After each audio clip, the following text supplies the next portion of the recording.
আসসালামু আলাইকুম সবাইকে। Day of medical student and doctor গ্রুপের পক্ষ থেকে স্বাগতম জানাচ্ছি। সাথে আছে মোহাম্মদ সফওয়াত হকিমন।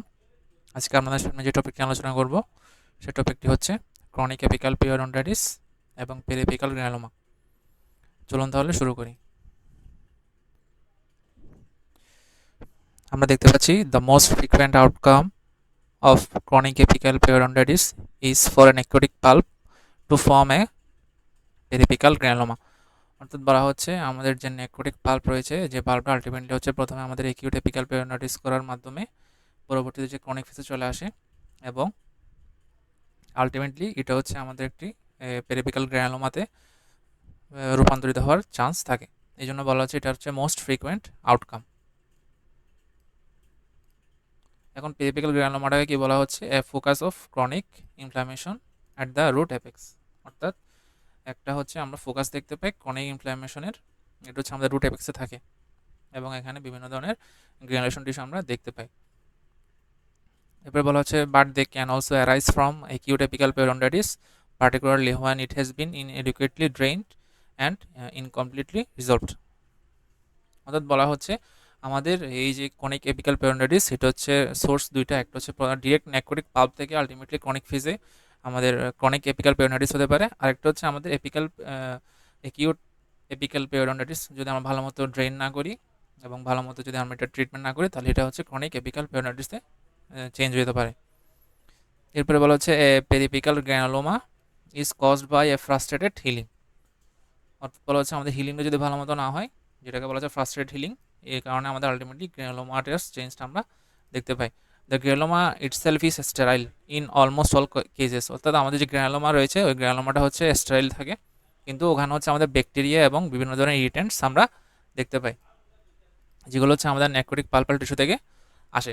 আলটিমেটলি ওখানে এক ধরনের আমরা ইনফ্ল্যামেটরি চেঞ্জ দেখতে পাই।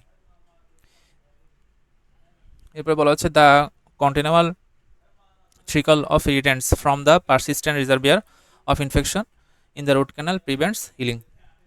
অর্থাৎ পেরিপিক্যাল যে আমরা পেরিওডন্টাইটিস বলতেছি বা আলটিমেটলি যেটা হচ্ছে আমাদের গ্র্যানোলোমাটাস চেঞ্জ নিয়ে আসতেছে, ওটার ঠিকমতো হিলিং কেন হয় না? কারণ ওখানে হচ্ছে আমাদের বিভিন্ন ধরনের ইরিটেন্টস এবং হচ্ছে ব্যাকটেরিয়াল যে বিভিন্ন ধরনের টক্সিন বা এনজাইম রয়েছে, ওগুলোর কারণে এখানে প্রতিনিয়ত এক ধরনের আমাদের ইনফ্ল্যামেটরি চেঞ্জেস আমরা দেখতে পাই এবং পরবর্তীতে ওগুলো হচ্ছে আমার গ্র্যানোলোমাটাস চেঞ্জে রূপান্তরিত হয়ে যায়। এই জন্য বলা হচ্ছে persistent reservoir of infection, the continual trickling of the irritants. এরপর ক্লিনিক্যাল ফিচারে বলা হচ্ছে the tooth is non vital and may be slightly tender to percussion. অর্থাৎ আমাদের টুথ হচ্ছে নন ভাইটাল, কারণ আলটিমেটলি যেহেতু বলতেছি আমরা এটা নেক্রোটিক পাল্প একটা সিকিউরলি, তাহলে অবশ্যই টুথ নন ভাইটাল থাকবে এবং আমাদের টেন্ডার টু পারকাশন, অর্থাৎ যখন আমরা পারকাস করবো তখন হচ্ছে আমাদের টেন্ডার ফিল হবে। এরপর বলা হচ্ছে the granuloma forms a periapical area of redolescency a few millimeters in diameter with loss of continuity of the lamina dura around the apex। অর্থাৎ আমাদের অ্যাকিউট এপিক্যাল পেরিওডন্টাইটিসের মধ্যে আমরা যে ফিচারটা দেখেছি, এখানেও সেম ফিচারটা আমরা দেখতে পাচ্ছি। আমাদের পেরিপিক্যাল রিজিয়নে আমরা একটা রেডিওলেসেন্সি দেখতে পাবো, যেটার কারণে যেখানে হচ্ছে আমাদের লেমিনা ডোরার যে কন্টিনিউটি ওটা লস হয়ে যাবে। এরপরে বলা হচ্ছে in long standing lesions there may be hypercementosis on the adjacent root or slight superficial root রিজর্পশন।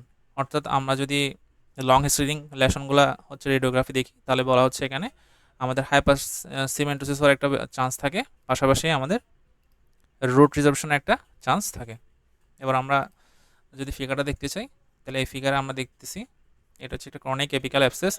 যদিও এক্ষেত্রে গ্র্যানুলোমাটাস চেঞ্জটা আমরা দেখতে পাচ্ছি না, তবে আমাদের আলটিমেটলি যে ক্রনিক এপিক্যাল পেরিওডন্টাইটিসের যে রেডিওগ্রাফিক্যাল সিনারিও রয়েছে এটা অনেকটা এরকমই। এক্ষেত্রে আমাদের যে রুটের অ্যাপেক্স রিজন রয়েছে ওখানে আমরা একটা রেডিওলেসেন্সি দেখতে পাই এবং আমাদের লেমিনা ডোলার যে কন্টিনিউশনটা, এই কন্টিনিউশনটা এখানে যে হচ্ছে অব্লিটারেটেড হয়ে যায়। এরপর বলা হচ্ছে pathology. A periapical granuloma is a typical focus of chronic inflammation characterized by lymphocyte, macrophage and plasma cell in granulation tissue। অর্থাৎ বলা হচ্ছে একটা পেরিয়াপিক্যাল গ্রানুলার মধ্যে আমার কী কী থাকবে? লিম্ফোসাইট থাকবে, ইনফ্ল্যামেটরি সেল, ম্যাক্রোফেজ থাকবে এবং প্লাজমা সেল থাকবে, পাশাপাশি আমাদের গ্রানুলেশন টিস্যু আমরা পেয়ে থাকি। এরপরে বলা হচ্ছে it is important to recognise that a periapical granuloma does not contain true granuloma histologically. অর্থাৎ বলা হচ্ছে আমরা যখন হিস্টোলজিক্যাল পিকচার ইভালুয়েশন করব তখন ওখানে আমরা কোনো ধরনের কি পাবো না, ট্রু গ্রানুলোমা পাবো না। এরপরে বলা হচ্ছে inflammation is densest in the centre close to the root apex and there is an uninflamed layer of fibrous tissue around the periphery.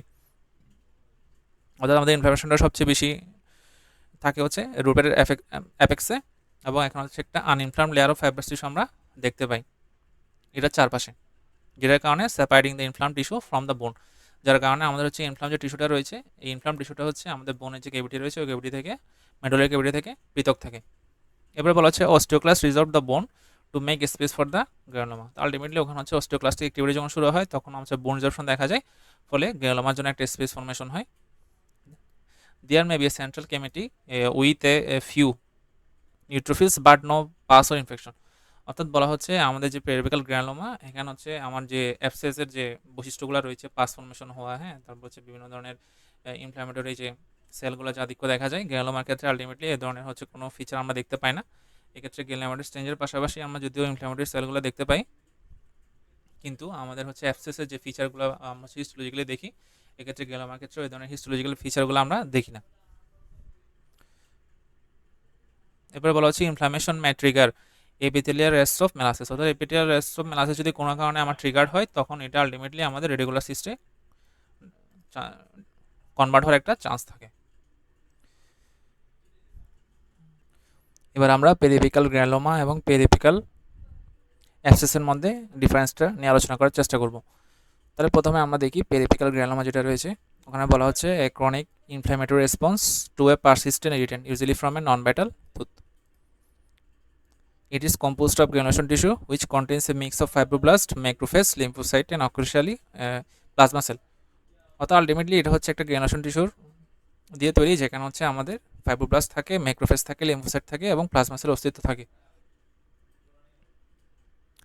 Clinical presentation হচ্ছে কি এটা অ্যাসিমটোমেটিক থাকে, এবং আমাদের যে রেডিওগ্রাফ রয়েছে রেডিওগ্রাফের মধ্যে আমরা সাধারণত এটাকে ডিটেক্ট করতে পারি। এবং বলা হচ্ছে the affected tooth may not be sensitive to percussion or palpation because the pulp is non vital.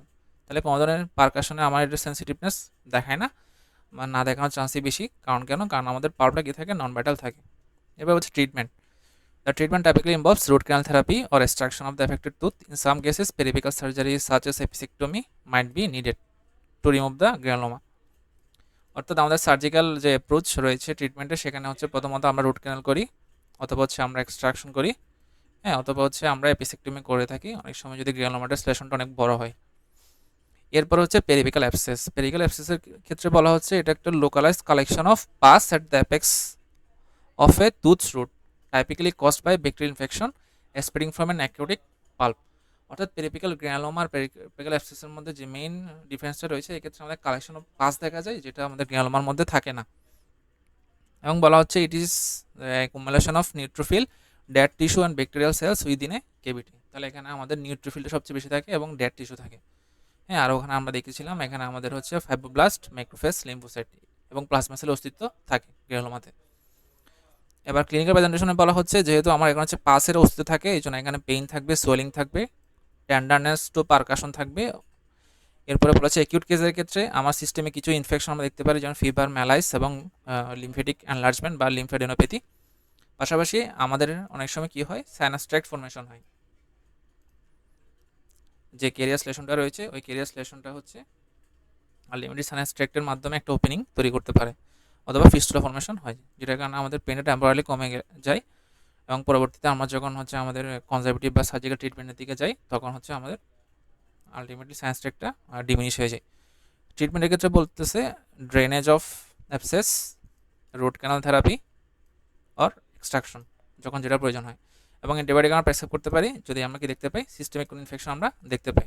তাহলে কি ডিফারেন্সেসটা হচ্ছে কি, পেরিফেরাল গ্রানুলোমাটা হচ্ছে একটা chronic inflammatory response with granulation tissue, এটা হচ্ছে ইম্পর্টেন্ট, হ্যাঁ।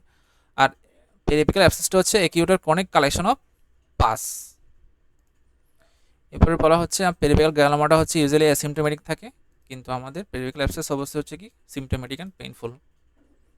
আর ট্রিটমেন্টের ক্ষেত্রে আমরা দেখলাম বোধ হচ্ছে রুট ক্যানাল ট্রিটমেন্টের প্রয়োজন, আবার হচ্ছে এক্সট্রাকশনের প্রয়োজন। তবে অ্যাবসেসের ক্ষেত্রে আমাদের অবশ্যই হচ্ছে ভালো মতো ড্রেনেজ এবং কী করতে হবে, অ্যান্টিবায়োটিক ট্রিটমেন্ট করতে হবে। 5.1 যে ফিগারটা রয়েছে এই ফিগারে আমরা দেখতে পাচ্ছি chronic peripheral abscess at the apex of the non vital tooth is an abscess cavity surrounded by a thick fibrous wall on density infiltrated by inflammatory cell predominantly neutrophil। অর্থাৎ বলা হচ্ছে top centre of the picture এর মধ্যে আমরা সেটা lesson দেখতে পাচ্ছি।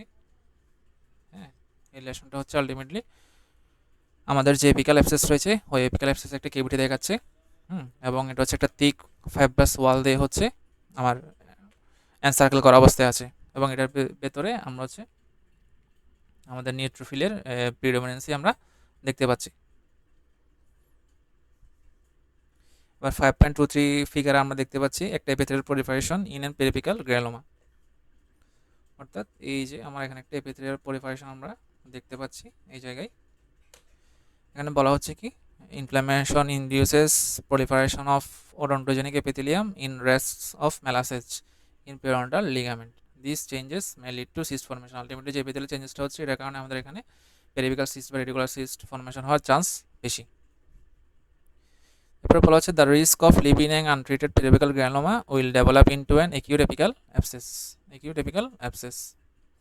This is unpredictable, and granulomas that have been asymptomatic for decades may suddenly develop into an abscess. During any of these acute abscess exacerbates a sinus tract may form. অর্থাৎ বলা হচ্ছে যখন এটা হচ্ছে অ্যাবসেস কন্ডিশনে চলে যায় তখন ওখানে অনেক বেশি চান্স থাকে একটা সাইনাস ট্র্যাক্ট ফর্মেশন হওয়ার। এরপরে বলা হচ্ছে successful treatment is followed by resolution of the inflammation, reforming of the lamina dura and periodontal ligament and bone around the apex.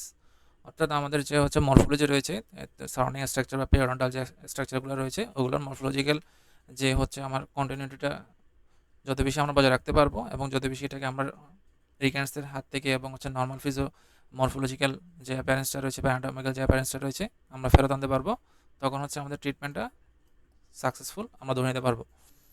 এরপরে বলা হচ্ছে in rare cases there is healing only by fibrosis. This is more frequent in the maxilla than the mandible when inflammation has resolve the overlying cortical bone. অর্থাৎ বলা হচ্ছে অনেক সময় ফাইব্রোসিসের মাধ্যমে ultimately আমরা কি দেখতে পাই, আমরা হিলিং দেখতে পাই, তবে এটার সাধারণত দেখা যায় হচ্ছে কোথায়, ম্যাক্সিলাতে। এবারে বলা হচ্ছে persistence of a periapical granuloma following root canal treatment is very occasionally due to the presence of bacteria within the granuloma. তাহলে এক্ষেত্রে কোন কোন ব্যাকটেরিয়া থাকতে পারে, তাহলে এখানে লিখে আসে মেইনলি আমাদের অ্যাক্টিনোমাইসিস যে ব্যাকটেরিয়াটা রয়েছে ওটা অনেক বেশি কী করে পেরিভিক্যাল গ্র্যানোমা এবং হচ্ছে পেরিভিক্যাল অ্যাবসেস যে হচ্ছে রয়েছে ওটার ইনসিডেন্সটাকে অনেক বেশি বাড়িয়ে দেয়।